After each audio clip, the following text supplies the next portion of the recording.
ஒரு ஆர்ஓ சிஸ்டமில் யூஸ் பண்ணுற டிடிஎஸ் கண்ட்ரோலர். இந்த டிடிஎஸ் கண்ட்ரோலருங்கிறது ஆக்சுவலாக ஃபில்டர் கிடையாது, இது ஒரு வால்வு தான் இந்த டிடிஎஸ் கண்ட்ரோலர். இது எப்படி ஒர்க் ஆகுதுன்னு நான் சொல்கிறேன். அதுக்கு முன்னாடி வாட்டரில் என்னென்ன கண்டென்ட் இருக்குன்னு நான் சொல்கிறேன். ஆக்சுவலாக ஒரு வாட்டர்னு எடுத்துக்கிட்டால் அதில் 2 விதமான கண்டென்ட் இருக்கும். ஒன்று டிஎஸ்எஸ்ன்னு சொல்லுவாங்க, இன்னொன்று டிடிஎஸ்ன்னு சொல்லுவாங்க. டிஎஸ்எஸ்னா டோட்டல் சஸ்பெண்டட் சாலிட்ஸ்ன்னு சொல்லுவாங்க. அதாவது டோட்டல் சஸ்பெண்டட் சாலிட்னா இது கண்ணால் பார்க்க முடியும். சாண்டு, சில்ட்டு, சில மைக்ரோ பிளாஸ்டிக்ஸ்லாம் தண்ணியில் இருக்கும். வந்துட்டு இது கண்ணால் பார்க்க முடியும், ஈஸியாகவும் இதை வந்து ஃபில்டர் பண்ண முடியும். இதுதான் டிஎஸ்எஸ்ன்னு சொல்லுவாங்க.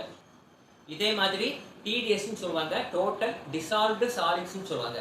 டிசால்வ்டுனா தண்ணியில் கரைஞ்சி இருக்கக்கூடிய கண்டென்ட் தான் டோட்டல் டிசால்வ்டு சாலிட்ஸ்ன்னு சொல்லுவாங்க. அதாவது கால்சியம், மெக்னீசியம், அயனு, ஜிங்கு, காப்பர் இந்த மாதிரி சில மினரல் கண்டென்ட்டு கரைஞ்சி தண்ணியிலே கரைஞ்சிருக்கும். இதை பார்க்குறதுக்கும் முடியாது, இதை ஃபில்ட்ரு பண்ணுறதுக்கும் ரொம்ப கடினமானது. இப்போ நம்ம வீட்டில் யூஸ் பண்ணுற போர் வாட்டரில் பார்த்தீங்கன்னா குறைஞ்சதே 500 ppm 700 ppm அந்த ரேஞ்சில் தான் மினிமமே போர் வாட்டரில் டிடிஎஸ் இருக்கும். வந்துட்டு ppmனா பார்ட்ஸ் பெர் மில்லியன் சொல்லுவாங்க. மில்லியனில் எவ்வளோ பார்ட்ஸ் இருக்குன்னு இந்த டிடிஎஸ் வந்து கால்குலேட் பண்ணுவாங்க. மீடியம் ரேஞ்சுனா 1000 1500 அந்த ரேஞ்சில் இருக்கும். இதே ஹை ரேஞ்சுனா அபவ் 2000 2500 3000 அபவ் 4000 அபவ் கூட சில இடங்கள்ல போர் வாட்டர் இருக்கும்.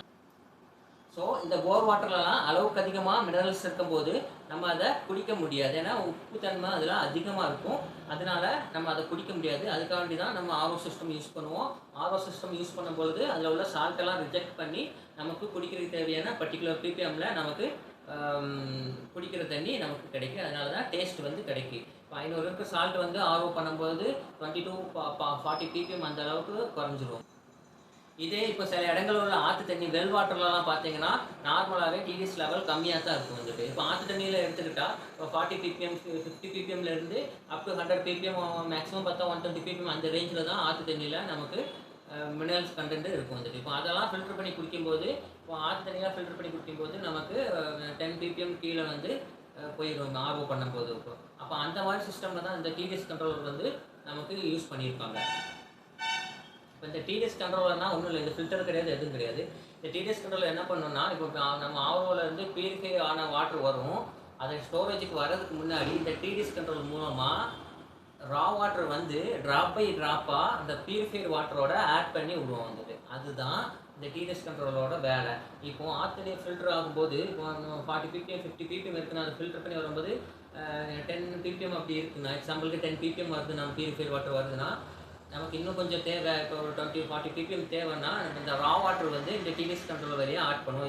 இது ஒரு நாப் மாதிரி இருக்கும். வந்துட்டு இதுதான் லெஃப்ட் சைடில் அப்படி லூஸ் பண்ணும்போது நமக்கு வந்து வால்வ் மாதிரி தான் அது ஒர்க் ஆகும்.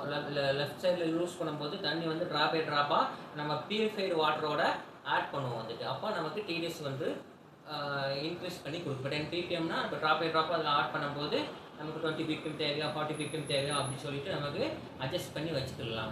இப்போ இந்த டிடிஎஸ் கண்ட்ரோலர் யூஸ் பண்ணுறதுனால நிறைய டிமெரிட்ஸ் இருக்குது. இப்போ நம்ம இந்த ரா வாட்டர் தான் இந்த டிடிஎஸ் கண்ட்ரோல் மூலமாக நம்ம பியூரிஃபைட் வாட்டரோட ட்ராப் பை ட்ராப்பாக ஆட் பண்ணுவோம். ரா வாட்டர் வந்து நம்ம குடிக்க தண்ணியோட மிக்ஸ் பண்ணும்போது அதில் வைரஸ் பாக்டீரியா வர்றதுக்கு நமக்கு நிறையவே சான்சஸ் இருக்குது. அதனால் இந்த டிடிஎஸ் கண்ட்ரோலர் வந்து பேசிக்காக அவாய்ட் பண்ணுறது நல்லது. யூஷுவலாக கார்பன் ஃபில்டர் செடிமெண்ட் ஃபில்டர் தாண்டி தான் அந்த டிடிஎஸ் கண்ட்ரோலர் போட்டிருப்பாங்க. இருந்தாலும் இந்த கார்பன் செடிமெண்ட்லாம் அந்த அளவுக்குலாம் ஃபில்டர் பண்ணாது. மெம்பரைன்லேருந்து ஃபில்டர் பண்ணி வர தண்ணி தான் அவ்வளோ பியூராக இருக்கும் நமக்கு. வந்துட்டு அந்த தண்ணியோட தான் இந்த ரா வாட்டர் வந்து இது வழியாக மிக்ஸ் பண்ணி விடும். வந்துட்டு இதில் வைரஸ் பாக்டீரியா வர்றதுக்கு 100% சான்சஸ் இருக்குது. அதனால் இந்த டிடிஎஸ் கண்ட்ரோலர் மேக்ஸிமம் யூஸ் பண்ணுறதை அவாய்ட் பண்ணிடணும். அப்படி யூஸ் பண்ணாலும் இந்த டிடிஎஸ் கண்ட்ரோலர்லேருந்து அவுட்புட் எடுத்து நம்ம யூஎஃப் ஃபில்டர் போட்டு அதுக்கப்புறம் யூவி ஃபில்டர் கொடுத்து அதுக்கப்புறம் தான் நம்ம யூஸ் பண்ணணும். மேக்ஸிமம் இந்த டிடிஎஸ் கண்ட்ரோல் அவாய்ட் பண்ணுறது ரொம்ப ரொம்ப நல்லது. அதனால் மேக்ஸிமம் இந்த டிடிஎஸ் கண்ட்ரோலர் வந்து அவாய்ட் பண்ணுறது நல்லது. அப்படியே நம்ம யூஸ் பண்ணாலும் இந்த டிடிஎஸ் கண்ட்ரோலருக்கு அடுத்து யூஎஃப் ஃபில்டர் இல்லாமல் யூஸ் பண்ணவே கூடாது கண்டிப்பாக. ஏன்னா யூஎஃப் ஃபில்டர் இல்லாட்டி டஸ்ட்டும் உள்ளே வந்துடும், யூவி இல்லாட்டி வைரஸ் பாக்டீரியாவும் உங்களுக்கு உள்ளே வரதுக்கு சான்ஸ் இருக்குது. அதனால் இந்த டிடிஎஸ் கண்ட்ரோல் யூஸ் பண்ணுன்னா மேக்ஸிமம் இந்த டிடிஎஸ் கண்ட்ரோல் யூஸ் பண்ணக்கூடாது, அவாய்ட் பண்ணிடணும். ஏன்னா ரா வாட்டர் வந்து மிக்ஸ் ஆகையில் வைரஸ் பாக்டீரியா கண்டிப்பாக உங்களுக்கு உள்ளே வரும், ட்ரிங்கிங் வாட்டருக்குள்ளே வரும். அதனால் மேக்ஸிமம் இதை அவாய்ட் பண்ணிடணும். இன்கேஸ் நம்ம யூஸ் பண்ண வேண்டிய இடம் இருந்ததுன்னா அதில் வந்துட்டு நம்ம யூஎஃப் ஃபில்டர் இல்லாமல் யூஸ் பண்ணவே கூடாது.